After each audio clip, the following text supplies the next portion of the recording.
കാര്യം ഞാൻ നമ്മുടെ പക്ഷമൊക്കെ തന്നെ. പക്ഷെ പെണ്ണുങ്ങളെ ആൾക്കാരുടെ മുന്നിൽ വെച്ച് ആണുങ്ങളെ കൈപിടിക്കാൻ പറഞ്ഞാൽ ഈ വീട്ടിലെ ഞങ്ങൾ ആണുങ്ങളെ പറ്റി കാണുന്നവർ എന്ത് വിചാരിക്കും? കഴിവില്ലാതെ കിഴങ്ങന്മാരെന്ന് വിചാരിക്കും. വൈകി ഒരു വിധത്തിലൊന്ന് അടുത്ത് വന്നതായിരുന്നു. എനിക്ക് ഞങ്ങളുടെ മുന്നിൽ വല്ല വരാൻ കാണോ? ഓ അങ്ങനെയായിരുന്നല്ലേ മക്കളെ? നിങ്ങൾ ആണുങ്ങൾ, ഞാൻ പെണ്ണ്, അങ്ങനെയൊക്കെ ഉണ്ടായിരുന്നല്ലേ? നിങ്ങൾക്കുണ്ടായ മാനക്കേട് എനിക്കുണ്ടാകുന്ന മാനക്കേട് രണ്ടാണല്ലേ? അതെ, കൂടുതൽ സംസാരമൊന്നും വേണ്ട. നീ വായിച്ചോണ്ട് മാപ്പ് പറയും. എനിക്ക് മനസ്സിലാകുന്നില്ല. ഞാൻ അച്ഛനോട് മാപ്പ് പറയണം? ഞാനല്ല, അച്ഛനല്ലേ ദോഷം ചെയ്തത്.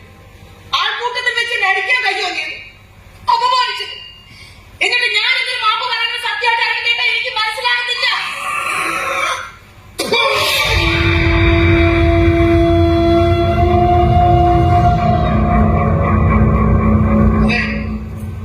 അച്ഛനെ കാലം പിടിച്ച് മാപ്പ് പറ. മരിച്ചുപോയ എന്റെ അച്ഛനേക്കാൾ പ്രായമുള്ള അരവിന്ദേട്ടൻ അച്ഛനോട് മാപ്പ് പറഞ്ഞെന്ന് വെച്ച് എനിക്ക് ഒരു കുറച്ചിലുണ്ടാകുമ്പോൾ 1000 വട്ടം ഞാൻ പറയാം, അച്ഛാ മാപ്പ്.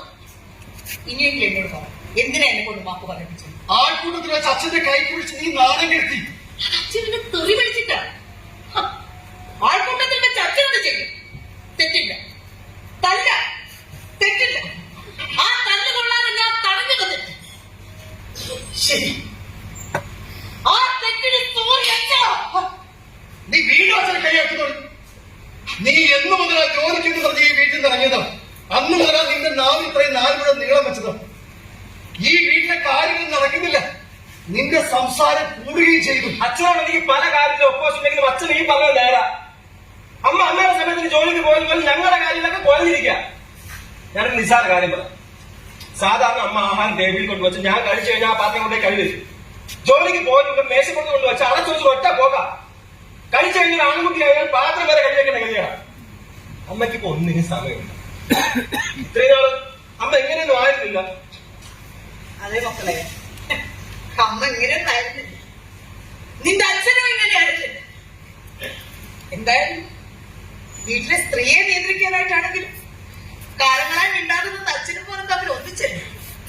എനിക്കത് മതി. നിനക്കറിയോ, നിന്റെ അച്ഛൻ എന്നെ സ്നേഹിക്കുമ്പോഴും ഇഷ്ടപ്പെടുമ്പോഴും എനിക്കൊരു ജോലി ഉണ്ടായിരുന്നു. പ്രൈവറ്റ് അല്ല, ഗവൺമെന്റ്. 2 വർഷം പോയാൽ പെർമനന്റ് ആയിരിക്കാവുന്ന ടീച്ചർ പോസ്റ്റ്. കല്യാണം കഴിഞ്ഞാൽ ജോലിക്ക് പോകാമെന്ന് പറഞ്ഞ ആ ജോലി എന്നെ കൊണ്ട് രാജിവെപ്പിച്ചു നിന്റെ അച്ഛൻ. കെട്ടിക്കഴിഞ്ഞപ്പോ പറഞ്ഞു, കല്യാണം കഴിഞ്ഞാൽ ജോലിക്ക് പോകുന്നത് കൊമ്പങ്കാട്ട് കുടുംബക്കാർക്കാർക്കും ഇഷ്ടമല്ല, ഒരു കുഞ്ഞൊക്കെ ആയിട്ട് പോയാൽ മതി. അങ്ങനെ നീ ഉണ്ടായപ്പോ പറഞ്ഞു, കൊച്ചിന് 2-3 വയസ്സൊക്കെ ആവട്ടെ എന്നിട്ട് പോകാം. പിന്നെ അങ്ങോട്ട് നീ വളരട്ടെ, സ്കൂളിൽ ചേർക്കട്ടെ, പഠിക്കട്ടെ, SSLC കഴിയട്ടെ, അങ്ങനെ പല പല പല കാരണങ്ങൾ. ഒടുക്കെനിക്ക് മനസ്സിലായി, പുറമേയുള്ള കാരണങ്ങളെ മാറുന്നുള്ളൂ, ഉള്ളിലുള്ള കാരണം ഒന്നു തന്നെയാണ്. എന്റെ ജോലിക്കെന്നല്ല, ഒന്നിനും വിടാൻ മനസ്സില്ല എന്നുള്ളതാണ്.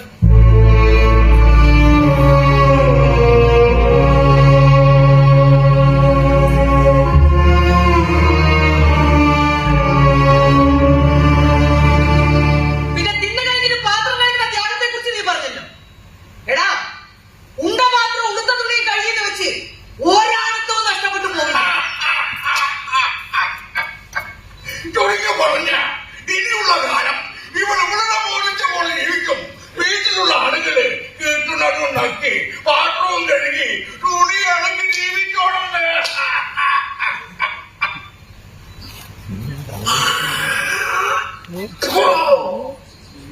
നടക്കില്ല മോളെ, അതെന്താണ് സമ്മതിക്കില്ല.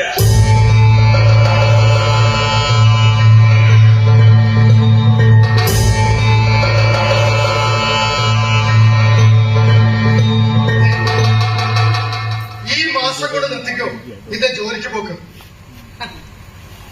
എല്ലാ ആഗ്രഹങ്ങളും ഉള്ളിൽ ഒതുക്കി വെച്ച് എന്നോട് നിങ്ങൾ തന്നെ പറഞ്ഞിട്ടല്ലേ അരവിന്ദേട്ടാ ഞാൻ വീണ്ടും മോഹിച്ചു തുടങ്ങിയത്. ഞാനൊന്ന് ജോലിക്ക് പോയതോടെ ഈ വീട്ടിലെ ആണുങ്ങളുടെ മനസ്സമാധാനം പോയെങ്കിൽ മതി. ഇവിടെ വരെ മതി, മാസാവസാനം വരെ കാക്കണ്ട. ഇന്നത്തോടെ എന്റെ ജോലിക്ക് പോക്ക് ഞാനിവിടെ നിർത്തുക. വീട്ടിലെ ആളുകൾ സന്തോഷിച്ച് കണ്ടാൽ മതി.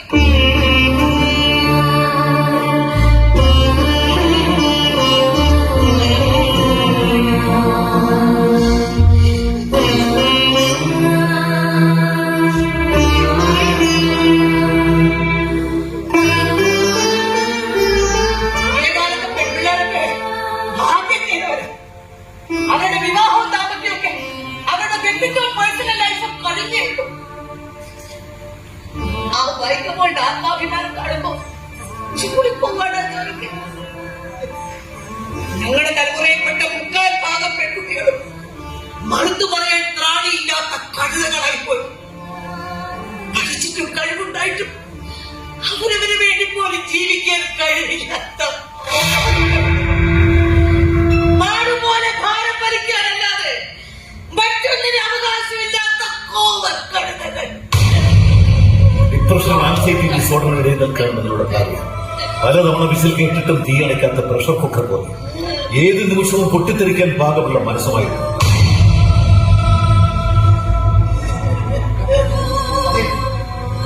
അടുത്ത മാസം മുതൽ ജോലിക്ക് പോകണമെന്ന് പറഞ്ഞതുകൊണ്ടാണ് നീ ഇങ്ങനെയൊക്കെ.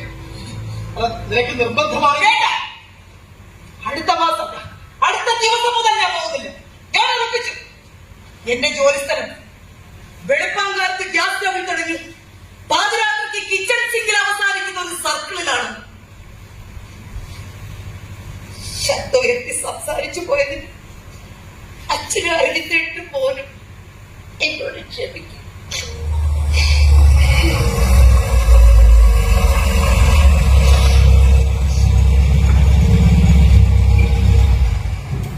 ആരായി രാത്രി ആരായാലും സംസാരം നിർത്തുക. ആരാണ്?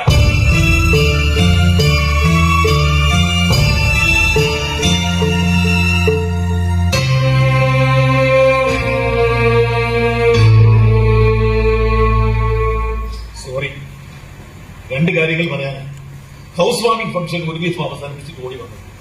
ജോലി, ഇന്ന് ഇവിടെ വെച്ചുണ്ടായ ഇൻസിഡന്റ് എന്റെ ഭാഗത്തു നിന്നുണ്ടായ ഒരു പിഴവാണ്. അതിന് ഞാൻ ക്ഷമ ചോദിക്കുന്നു. എന്റെയും അമ്മയുടെ മിസ്റ്റേക്കാണ്. Sorry aunty. ഇനി ഇതിന്റെ പേര് വിഷമിപ്പിക്കരുത്. ഒരു റിക്വസ്റ്റ് കൂടിയുണ്ട്. എന്റെ അമ്മയ്ക്ക് സുഖമില്ലാണ്ട് കിടക്കാണെന്ന് ഞാൻ പറഞ്ഞിരുന്നില്ലേ? സീരിയസ് ആണെന്ന് ഫോൺ വന്നു. കുടുംബത്ത് അമ്മയെ നോക്കാൻ മറ്റാരുമില്ല. അതുകൊണ്ട് കുറച്ച് ദിവസം ഞങ്ങൾ ജ്യോതിയുടെ നാട്ടിലേക്ക് പോവാം. ഇവരുടെ ഓഫീസ് അടച്ചിടാനും പറ്റില്ല. 1-2 വലിയ ഓർഡറും വരാനുണ്ട്.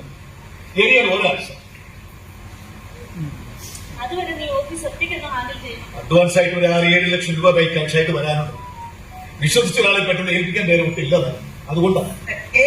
സാർ ഞാൻ സീത വരും.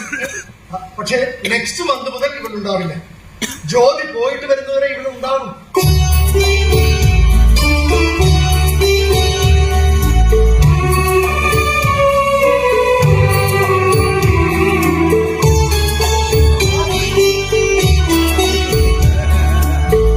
പറഞ്ഞെങ്കിലും ഇത്തവണത്തിന് ഞാൻ ക്ഷമിച്ചു.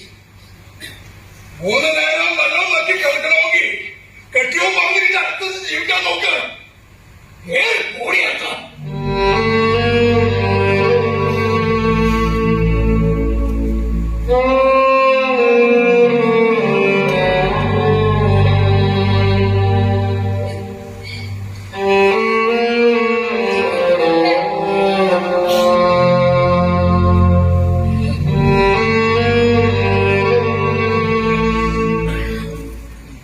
എത്രയെന്ന് പറഞ്ഞാൽ ക്ഷമിക്കുക. എത്ര കൊല്ലം കൊണ്ട് കരയുന്നതും പറയുന്നതും അല്ലെന്ന് കരുതിയ കുറച്ചു ദിവസം ജോലിക്ക് പോയിട്ട് പൊയ്ക്കോട്ടെന്ന് വെച്ചത്. അപ്പോഴേക്കും മാനക്കേടിന്റെ മാറാപ്പ് തോളിച്ചു വന്നിട്ട് വന്നിരിക്കുന്നു. എന്നാൽ ഈ വിഷയം അവസാനിപ്പിക്കാൻ പറഞ്ഞപ്പോ അവളുടെ ഒരു നീതി. വീട്ടിൽ ഇറങ്ങി പോകാൻ നീ പറയുന്നവള് ജന്മത്ത് കരുതി കാണില്ല. നിന്റെ കാര്യത്തിന്റെ തമ്പിയെ സംശയമുണ്ടെന്ന് മുമ്പ് ഞാൻ പറഞ്ഞത് അതെന്നെ തിരിച്ചെടുത്തു. ഇനി നീ നോക്കിക്കോ, അവൾ ആയുസ്സിൽ അനാവശ്യമായി അനുസരണക്കേട് കാണിക്കില്ല.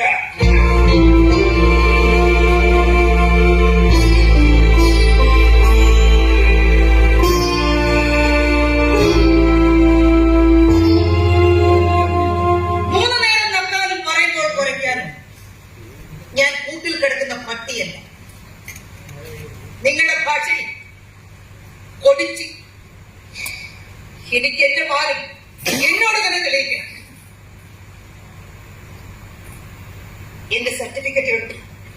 പണ്ട് അമ്മ വാങ്ങിത്തന്ന ഒരു സെറ്റ് ഡ്രസ്സും അല്ലാതെ ഒടിഞ്ഞൊരു പൊട്ടു സൂചി തുണ്ട് പോലെ ഞാൻ എടുത്തു. നീ വിഷമിക്കും. ഇതിൽ കൂടുതൽ ദേ, സ്വന്തം വീടിന് വേണ്ടെങ്കിൽ പിന്നെ ആ പെണ്ണിനെ ആർക്കും വേണ്ടാന്ന് ഓർത്തോ നീയും. നന്ദിയുണ്ട്. എന്നിലെ പഴയ സീതാലക്ഷ്മിയിലെ തീ കുടഞ്ഞ് പുറത്തിട്ട് തന്നതിന് ഒരുപാട്